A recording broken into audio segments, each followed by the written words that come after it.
Okay.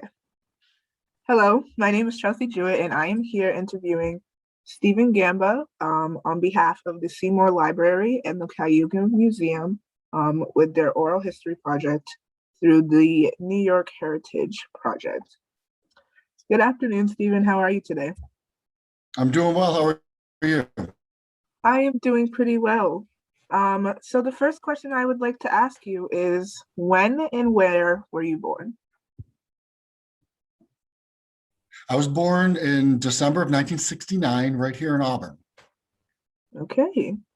Um, can you tell me a little bit about your family?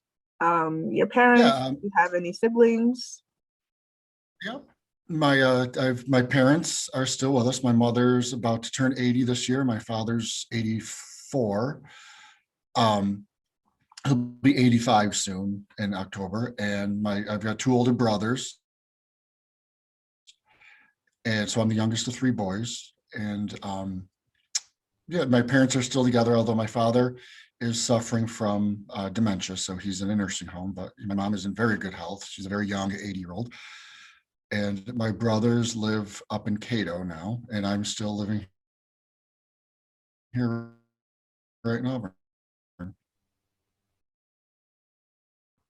Okay. So what did your parents do for a living while you were growing up?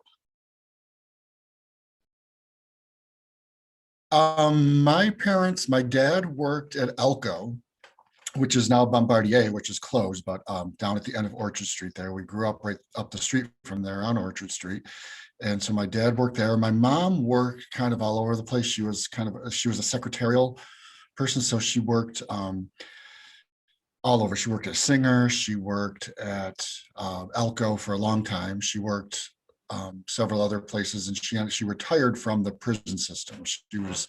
She worked for 15 or 16 years at between the Auburn prison and the Moravia prison. She worked in the offices there, the various offices there. Okay. Can you just describe your relationship with your siblings growing up? Yes, I have two older brothers. They are, let's see, I'm 51, so they are 55 and 56.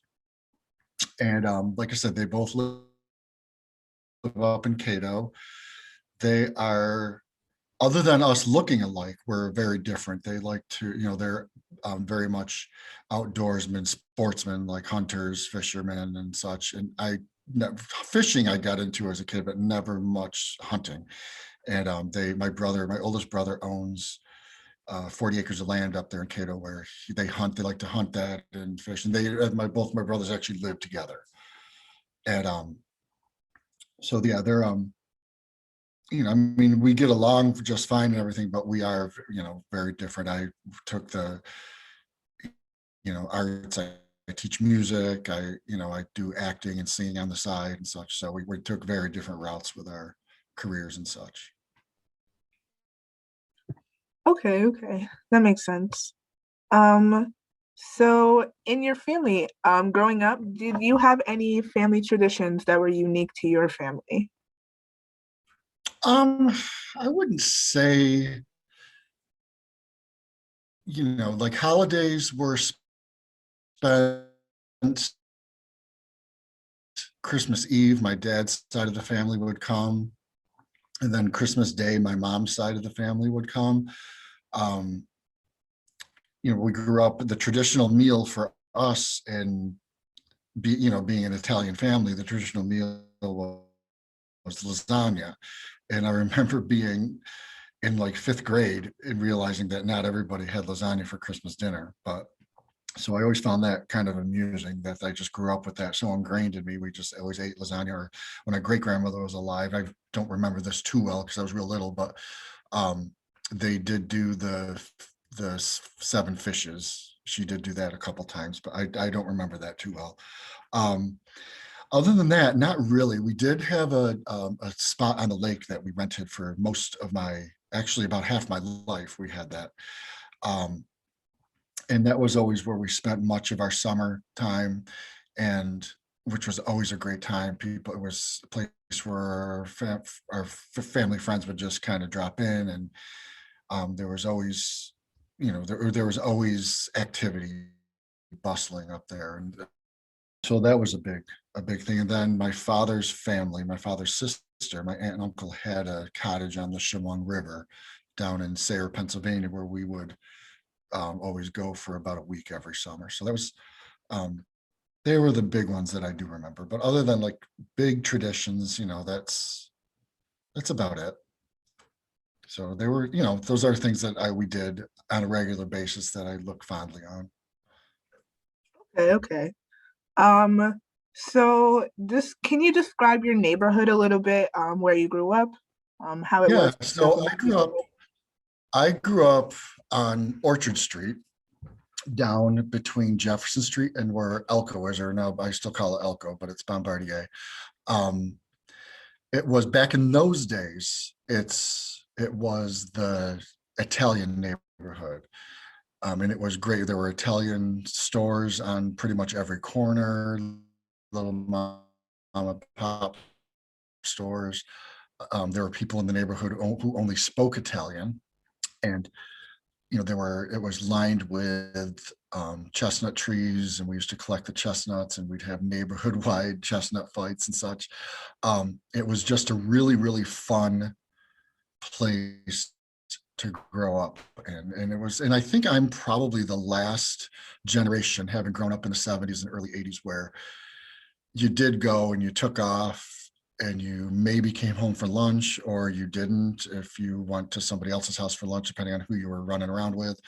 You came home for dinner when the streetlights came on. I think I'm maybe the last, if not second to last generation that grew up like that, where, if you're thirsty, you just waltzed up to a neighbor's house and took a drink out of the hose and nobody cared, or you knocked on the door and said, "Can I have a glass of water?" and they'd give you one. It just was that kind of neighborhood growing up. And it really, really was a lot of fun growing up down there. Okay, okay, that sounds really cool. Um, so in your family, did your family follow any particular religion? And if they Um, are you still following that religion? yeah, my mother still does follow Catholic.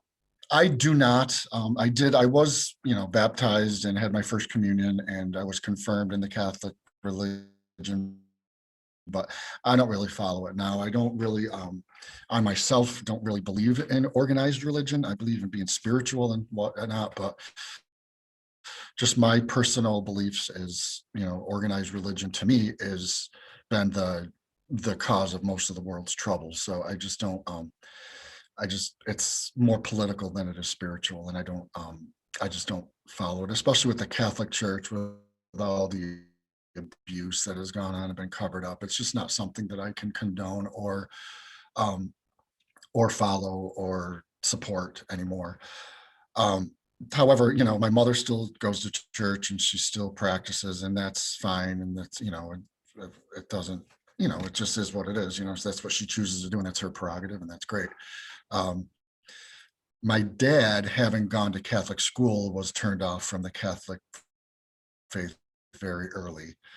And then my mother would try to take the three boys to church when we were young. Of course, taking three boys who are all under the age of 10 to church is, a challenge, to say the least. So we were not always the most well-behaved boys in church, I must say. Um, so, but no, I just, having grown up, and now I look on the Catholic, and I don't follow that religion anymore. I don't support it. I don't, however, I don't, begrudge anybody else who does. It's whatever their choice is. But religion is very personal, and that's whatever you decide to follow and do is fine with me. That makes sense. That makes sense. So what was school like for you growing up? Elementary school was great. I have really vivid memories. I went to Genesee Elementary, and we walked to school, and it was, just kind of went down the street and around the corner. My memories of elementary school are very vivid. Middle school was a little tough. That was where, you know, you start, you know, where adolescence hits and you start, um, you know, being, you know, growing up gay is difficult, especially in the early 80s. And so middle school was a little tough. I did get bullied a little bit until like 8th grade. And then by the time I got up here to Auburn High School, it was big enough to blend in. So it really was. So high school was, I actually had a lot of fun at high school as well. Middle school was a tough year, was a couple tough years, but I don't look back on it with any animosity or anything. I just remember it being a little difficult and being, you know, shunned a little bit just because, you know, being who I was manifesting it as, you know, as kids, you just look at, you know, someone who's different. Oh, they're kind of different. They're kind of weird, whatever. You don't really have the emotional intelligence to put your finger on what is, um, you know, what is different. And nowadays it's very, very different. And I see kids, I teach up here at Auburn High School, and I see students who are not afraid to be who they are. And I think that's a wonderful, wonderful thing. But back in the 80s, it wasn't like that. But like I said, by the time I got to high school, it was, you know, it was so big and you can blend in. And I like that about being in a bigger high school. Okay, okay, that makes sense. So while you were in school, did you have any hobbies or special interests? You mentioned that you were Yeah. really into music. Yeah. I was of course in the choruses and whatnot. You know, I wasn't in band, but I was in chorus. Um, I did all the musicals and stuff. I was in the drama club. I did play hockey as a kid, but I quit hockey at about 13 because I really wasn't that good. I was a good skater, but I really wasn't that good a hockey player. Um, but um, but most of what I did revolved around music and the arts, especially as once we got up to, you know, my mid to later teenage years. I was very active in the choruses. When I went to CCC, I was in the chorus there, and then I ended up going to Fredonia for music school. So Okay. So you mentioned that you went to Fredonia for college. mhm. How was your experience in college? Oh my God, I loved it. But it was wonderful. I had a lot of fun. If I had to do one thing over, I would have buckled down more. I was very adamant on not letting my classes get in the way of my education, if you will. But but I did okay. I did, you know, I could have done a lot better had I, you know, got my butt out of bed more often to go to my early classes. But it was, in terms of development as a person, it was one of the best experiences of my life. And I've made, you know, my college friends from undergrad are just um, you know, I'm still very close to many of them. We still keep in touch and we get together whenever we can. And it's, it was college for me was a wonderful, wonderful experience. That's really great. I'm glad it was. Um, so after college, what were some of the first jobs that you held? Well, all through teenage, when I was 16, I got a job at Kmart when Kmart was down at the Finger Lakes Mall many, many, many years ago. I worked there, and I worked there from when I was 16 until I was 26. I graduated from college and started teaching at Southern Cayuga, and I was there for 2 years, and then I went to Port Byron and taught there for a year. And during my second year teaching at Southern Cayuga, that was when the Kmart store closed, and then I got the job at Port Byron. So my only job then was teaching, and then I moved to Georgia,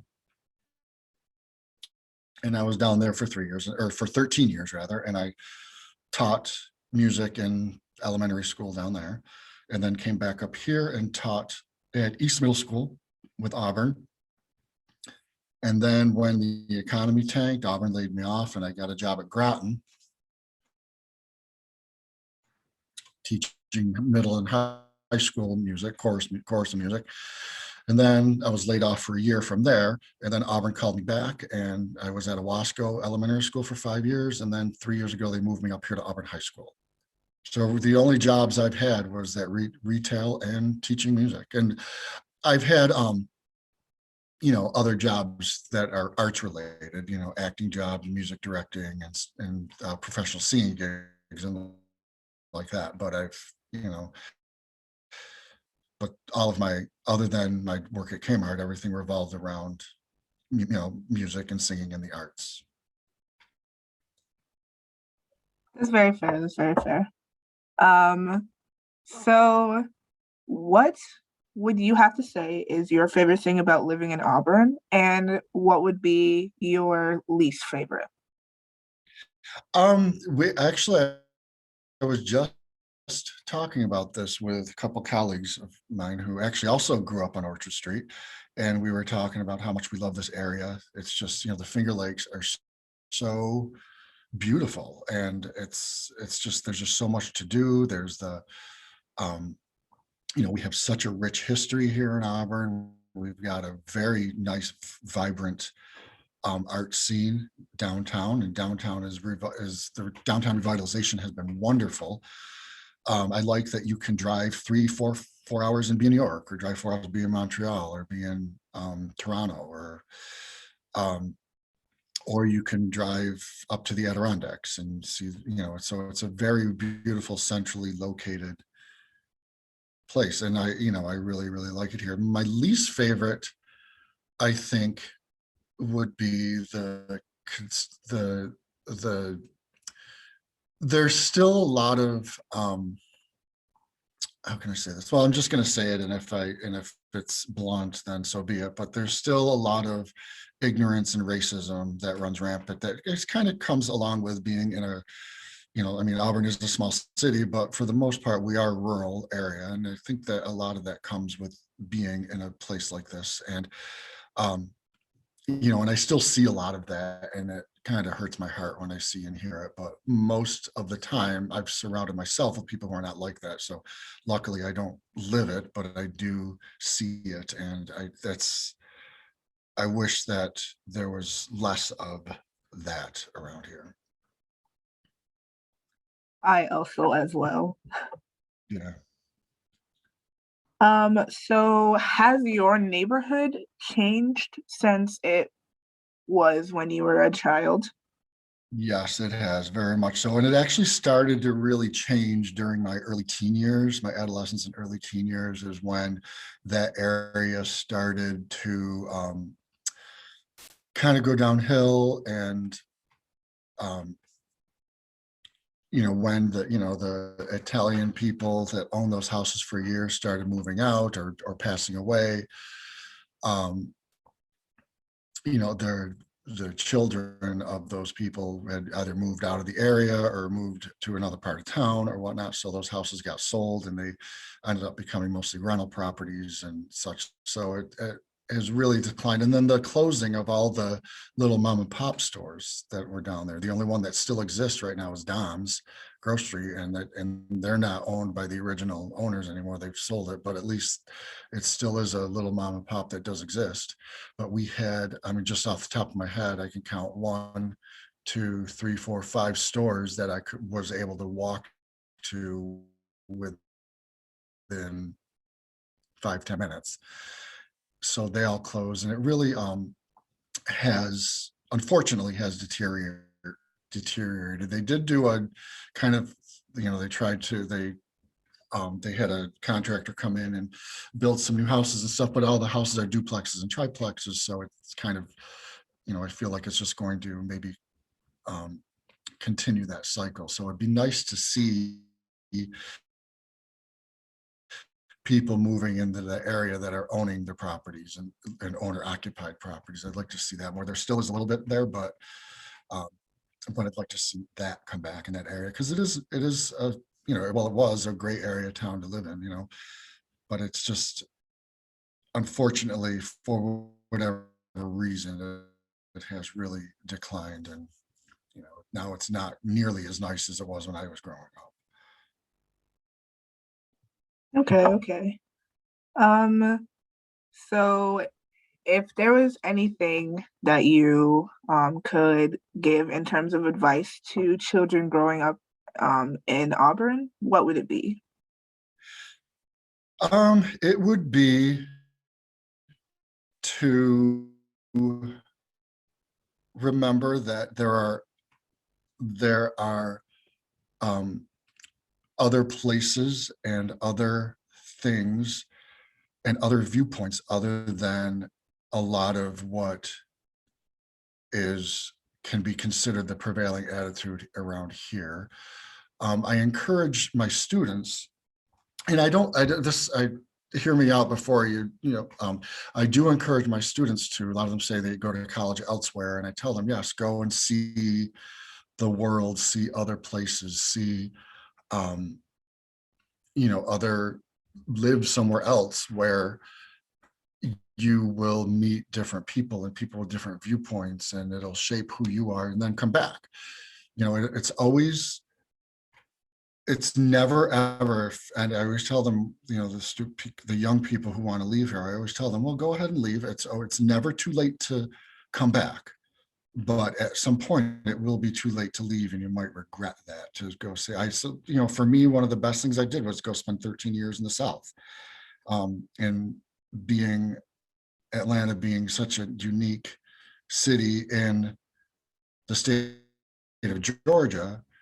You have this big oasis of liberalism in this really, really, really conservative state. So that was very interesting to experience that, I suppose, that dichotomy, if you will. But no, I would say get to, go experience other things and then bring those experiences back here, because those are the type of people that small towns need, are people who have been out and about, and people who are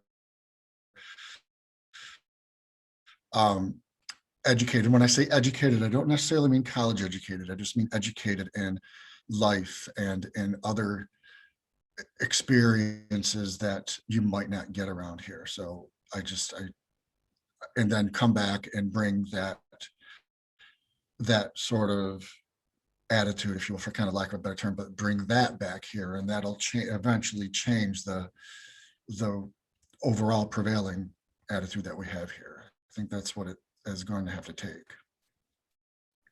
Okay, that's very fair. I'm gonna change topics just a little bit and just ask you some questions regarding the coronavirus pandemic. The first question I just want to ask you is, how has the pandemic affected you personally? So last March 2020, I've always kept myself really busy with, directing courses, directing shows, whether in school or in the community. And I was getting pretty burned out at that point. We had just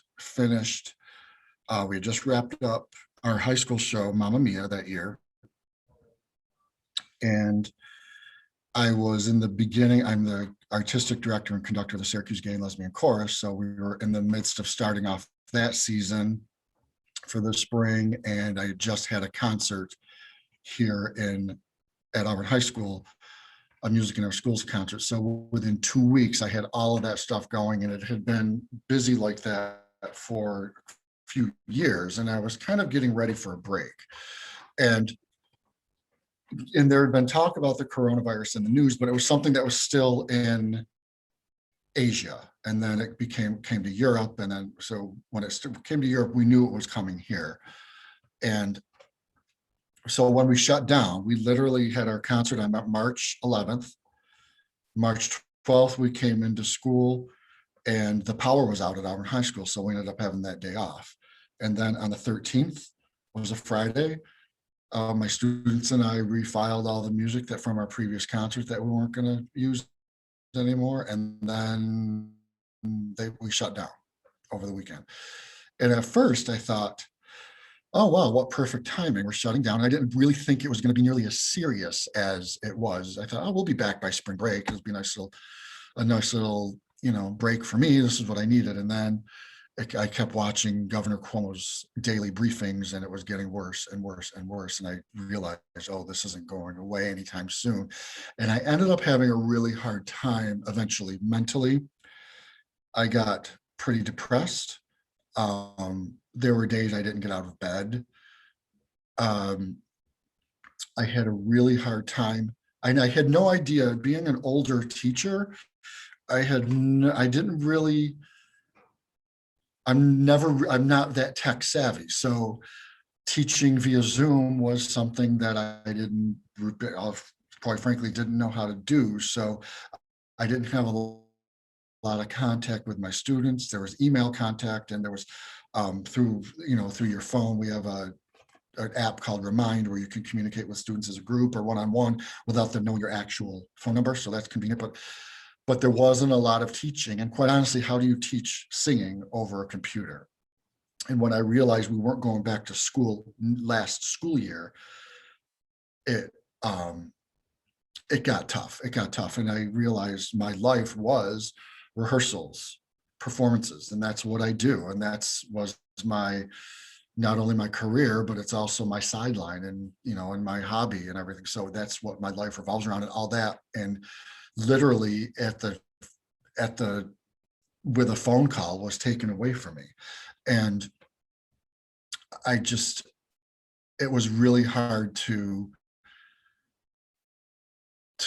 deal with that. And plus, not being able to have friends over was really difficult. It was winter time. It was the end of winter, so the weather wasn't that great. So we were trying to do Zoom little gatherings, Zoom happy hours and such. And it was better than nothing, but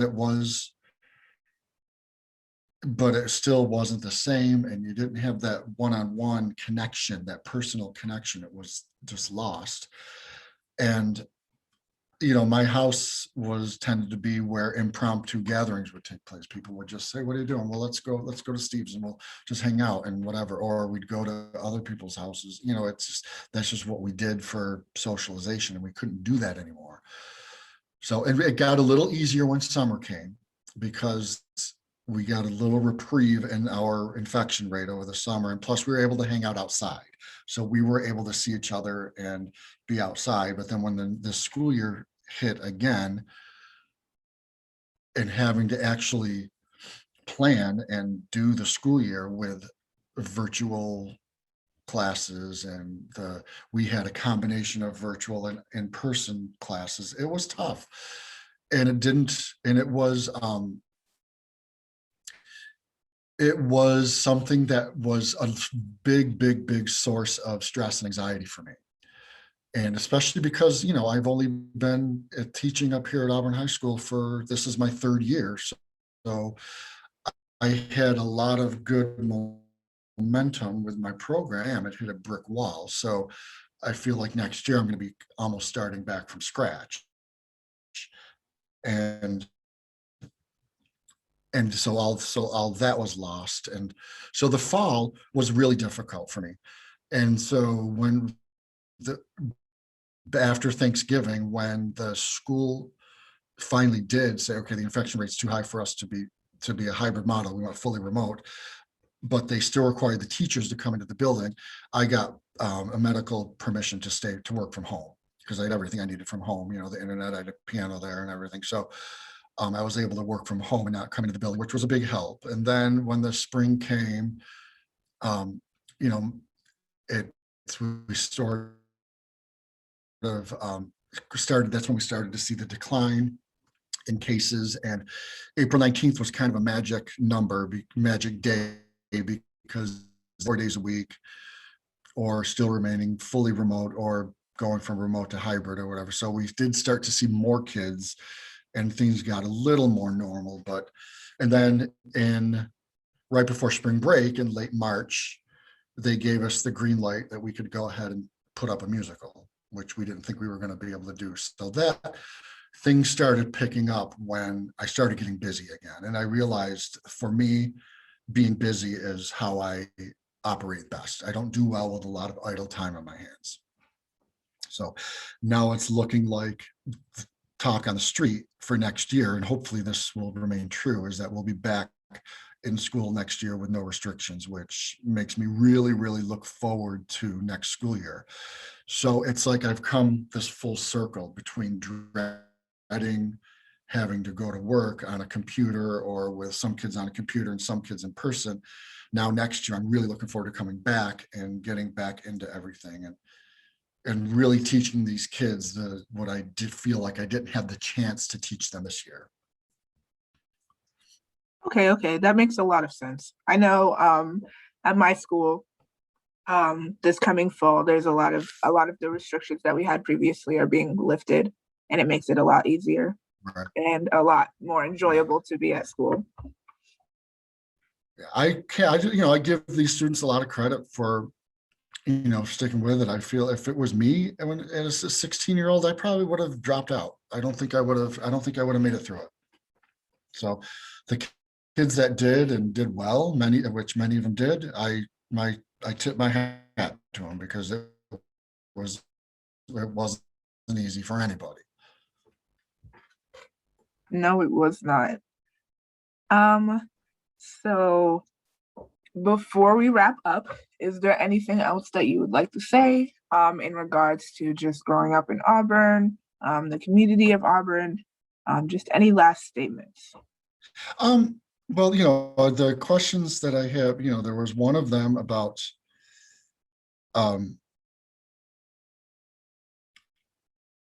anything missing from the published histories of the county, or the published history. I feel like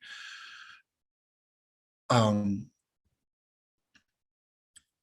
feel like it's one of the ways that history is taught is way too Pollyanna and sugar-coated. I feel like the way that you have to own your history is to not only teach the good, but you got to teach the bad stuff, the dirty stuff. You got to, don't, the kids need to know that there was a time when our country put Japanese Americans in essentially concentration camps, and people need to know that wealthy African American neighborhoods were destroyed. And you got to take the good, but they also should know things like, we prevailed in the Civil War, and we won World War II, and the good stuff, things like that. But it's the only way things are going to change is if we face the stuff we're ashamed of, and instead of ignoring it.